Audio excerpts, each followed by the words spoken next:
Oi, boa tarde. Nós vamos continuar a nossa conversa sobre família. E hoje à tarde quem conversa com a gente é o Josué Beni. E ele vai estar nos falando sobre direito, o direito e a família. E basicamente sobre o direito de família, né? O que o direito protege, o que é que o direito permite, não é? Como algo a ser protegido nas relações familiares. Então ele vai estar nos dando um panorama geral sobre o assunto e, por certo, vai ser, de alguma forma, tem a ver com todos nós, porque o direito está envolvendo e envolve toda a vida, todo o cotidiano de todos nós. Então vamos ouvir o Josué e depois, havendo alguma pergunta, a gente passa para ele, tá bom? Vamos lá. Boa tarde, sou o Josué. Vim aqui falar sobre direito de família, especialmente sobre a família, né, e o reflexo que tem no direito. Hoje o tema que eu trouxe para poder conversarmos é sobre poder de família, porque é um tema que ainda é discutível, porque é claro como a água para muitas pessoas, como para mim também mas tem pessoas que ainda não identificaram o que significa poder de família. E ainda mais que teve leis novas aí acontecendo, em 2018 mesmo, apareceu uma lei que demonstrou a perca do poder de família em alguns aspectos. Vou citar, não vou entrar a fundo do tema, que é um tema muito mais técnico no sentido de direito em si, mas eu vou dar um panorama assim para poder entender o que significa a palavra, o termo poder de família e onde se encaixa na família brasileira.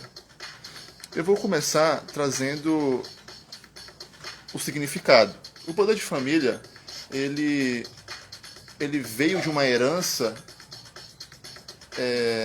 histórica que foi modificando e chegamos ao poder de família. Primeiro foi o poder pátrio, o poder do pai.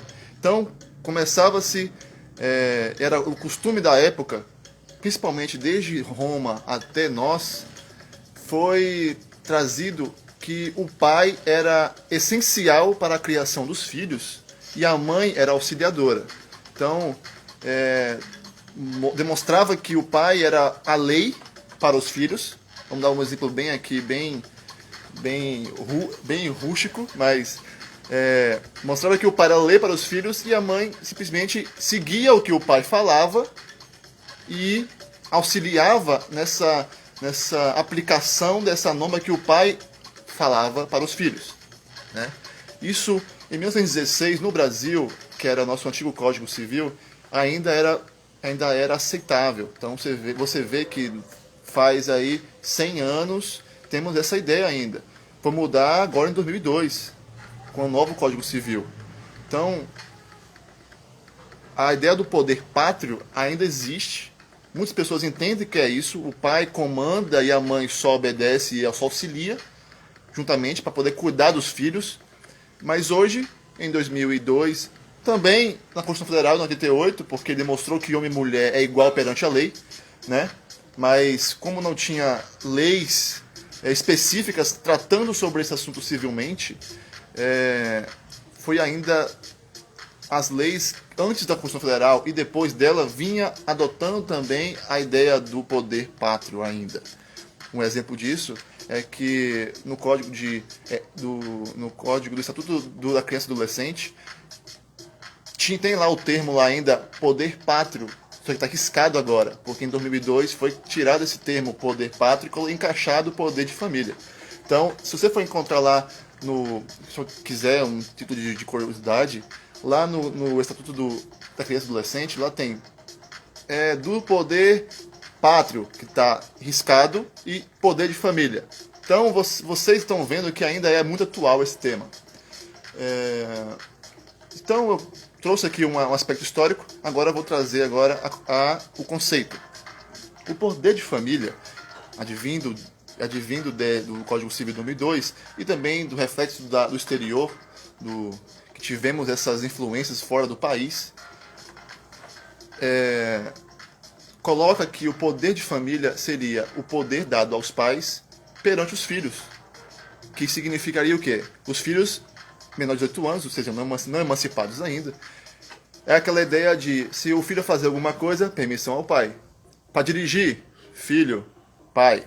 Pai permite. Casamento, o pai pode permitir o filho se casar com 16 anos. Vimos isso há semanas atrás. Outros casos também sobre o filho conseguir ganhar dinheiro de alguma forma. Por exemplo, um exemplo muito famoso é a Maísa. A Maísa ganhava dinheiro por participar de um programa de televisão, ganhava um dinheiro talvez mais do que os próprios pais, o salário deles, mas quem comandava esse dinheiro eram os pais, porque os pais têm o poder de família. Então, esse poder que não pode levar para um abuso, mas é um poder de simplesmente defender o filho. Então, basicamente, a ideia principal do poder de família é defender o filho, porque é entendido no direito que o filho ele é o futuro do país. E por ser o futuro do país, temos que defendê-los o máximo possível, trazendo o que for disponível para ele, para desenvolver ele, preparando-o para a sociedade. E o poder de família coloca isso como pauta. Então, os pais têm esse dever do poder de família através de filhos não emancipados, aos 18 anos. Agora, e os filhos que estão maiores de idade e moram com os pais ainda? Aí não é mais poder de família, se encaixa também, mas aí colocaria como curatela, ou como uma pessoa, ou no sentido, vou recapitular, tá? Os filhos que continuam morando com os pais, desde que sejam pessoas capazes, elas não encaixam mais no sentido de o dinheiro que eles conseguirem, eles podem dar para os pais, mas agora eles vão arcar com esse dinheiro, ok? Eles. Não é curatela, tá? Curatela é um termo no sentido de filhos não emancipados que moram com os pais ainda, só que eles têm o poder civil de constituir direitos, mas eles para ser casado com curatela, deveriam ter algumas dificuldades ainda psicológicas, uma dificuldade qualquer que seja, física. Assim os pais colocariam como curatela, entendeu? Ficou entendido assim? Não sei se ficou muito complicado de entender. Então, se tem alguma dificuldade, trata como curatela os pais. Se não tem como dificuldade, os filhos eles cuidam dos seus bens para poder no futuro sair desse seio dos pais e constituir a própria família deles, mas logicamente ainda convive como família. Mas o poder de família ele perde esse aspecto forçar a obediência, aquela ideia de doutrinação, de disciplina, ok? Mas lógico que os filhos que vieram dessa educação vão continuar fazendo, né? Porque entendem que é para o bem de si e também para a harmonia da família. Então foi entendido que o poder de família ele é essencial para trazer não só a defesa do filho, que é o futuro do país, mas também para deixar claro quem são aqueles que devem acima na hierarquia no questão de família. Porque os filhos menores de idade, que não têm consciência da sociedade, não têm consciência da vida, os pais irão cuidar. Em 2018 aconteceu uma lei que aconteceu de incluir uma forma de perder o poder de família. Eu vou citar logo ela porque ela é importante, porque se alguém já entende do assunto, queira utilizar esse conteúdo, eu vou passar para eles. É um tema que coloca o poder de família se extingue quando ou os pais cometem crime contra os seus filhos, ou com a própria pessoa ou seu cônjuge, que tem o mesmo poder de família que ele, está equiparado. Lembra-se que foi modificado, não é mais poder pátrio, agora é poder de família, que os dois comandam igualmente. Se o pai ou a mãe cometeu crime entre eles, ou contra os filhos, ou contra familiares, perderá o poder de família. Pode recuperar no futuro? Não mais. Agora é entendido que ele é permanente. A pessoa que cometeu crime contra uma familiar, o Estado entende que ele não tem capacidade, ele não dá essa segurança necessária para cuidar dos filhos, ou cuidar dos seus parentes, ou cuidar do que pode vir do futuro da população brasileira, da sociedade, e nós como participantes dessa sociedade. Então, em 2018 foi tratado isso. Agora, qual outra forma de perder poder de família? Vou citar agora alguns que já citamos aqui anteriormente nos nossos encontros. Seria os pais que têm uma certa dificuldade de um com o outro, ou aqueles pais que que demonstram ser violentos contra a criança, e vários outros aspectos que vocês já estão cansados de saber. Outro tema que eu queria trazer aqui é que o poder de família é transferível? Não é. Ele basicamente não é. Agora, o Instituto do ECA, Instituto da Criança e Adolescente, ele trouxe, ele foi feito nos anos 90, tá? E ele trouxe um aspecto do tipo, a mãe que acabou de ter o filho pode colocar esse filho como uma adoção? É possível. Desde que esteja motivado o motivo, tem que chamar a justiça pertinente a esse assunto para poder colocar, eu não posso ter esse filho por causa disso, disso e disso, desses motivos específicos, para que essa criança seja levada a um local que seria um modo de adoção, de poder tratá-la como um mínimo de cidadão, de pessoa que poderá trazer convívio à sociedade, o mínimo de educação, saúde, para poder construir esse ser humano a um local específico, que a justiça vai entender que seja específico, e que seria o modo de adoção. E assim colocaria como aquelas crianças que perderam os pais por algum motivo, e por morte, ou porque fizeram crimes e estão presas na cadeia, outras formas, tá? Então seria possível sim passar esse poder de família. A mãe não quer cuidar dessa criança, porque entendeu, por vários motivos, não ser capaz. Então, basicamente, o poder de família, ele engloba o aspecto hierárquico de pai e mãe, igualdade, e vinculando os filhos, que é o ponto principal do assunto, a desenvolvê-los o melhor possível. Então, basicamente é isso que eu tenho que trazer hoje. Espero que tiver alguma dificuldade técnica ou alguma dificuldade que possa gerar através dessa discussão que tivemos aqui, possa mandar aqui no chat, ou no próximo encontro eu posso responder, que aí estaria sanando suas dificuldades, e assim vocês poderiam, caso necessitem desse conteúdo para a sua vida, qualquer motivo que seja, poder ajudar. Então, alguma dúvida? Eu só queria saber o seguinte, esse poder de família só tem a ver então com o equivalente ao poder pátrio? Isso. Não é só em relação a filhos?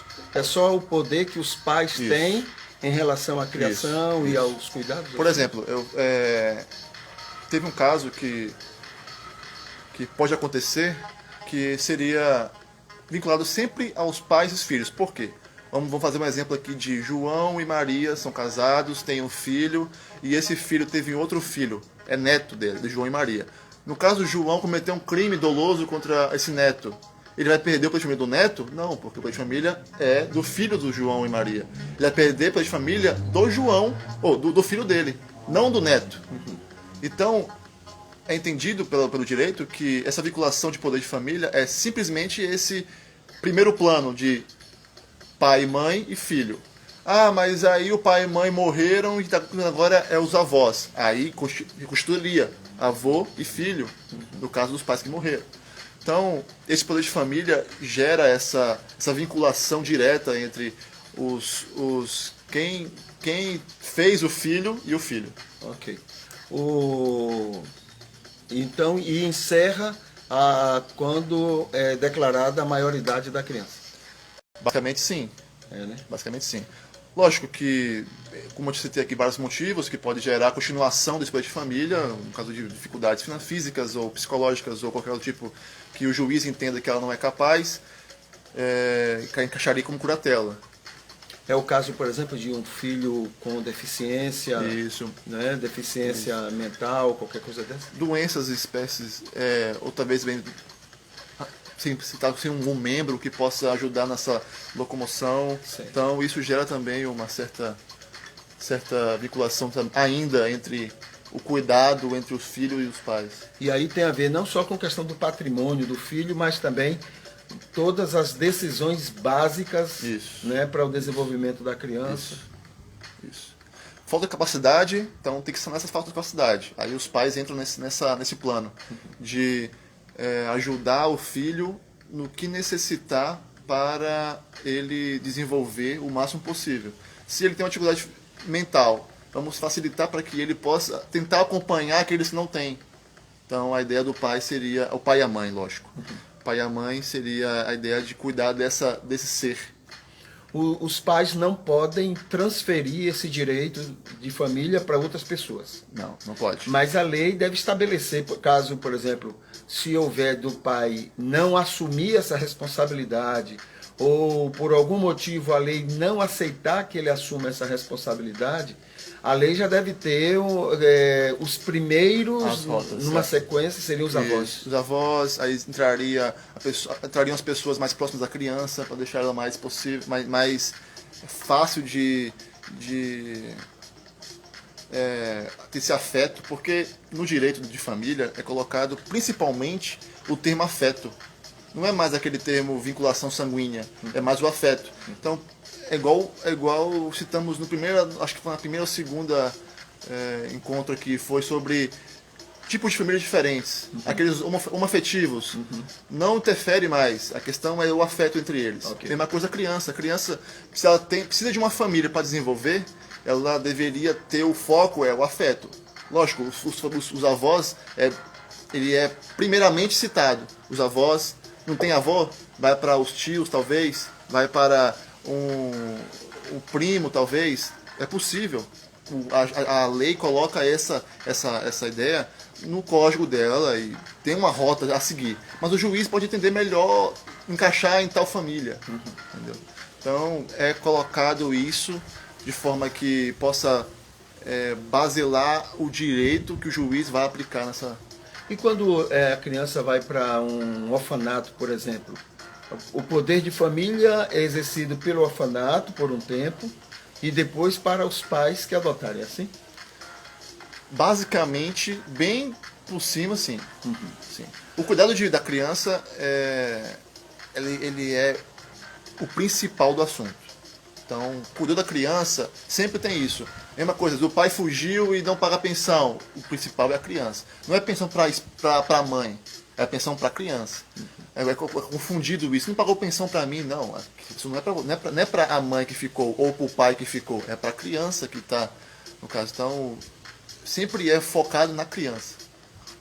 Ok. Eu queria que na semana que vem você conversasse com a gente sobre, dentro desse direito, né, de família, essa questão de que é tão, quer dizer, depende muito do juiz, depende muito da família, entender o que seja não disciplinar a criança com surra, com essas coisas. Claro, começa sim. Tá bom? Começa, então, na semana que vem, eu queria que você trouxesse alguma informação sobre isso, porque é claro que às vezes as pessoas têm a ideia de que está errado, porque, né, todo mundo foi criado apanhando e deu certo, mas aí as pessoas esquecem que grande parte das pessoas que apanharam foram espancadas, foram, né, muito prejudicadas.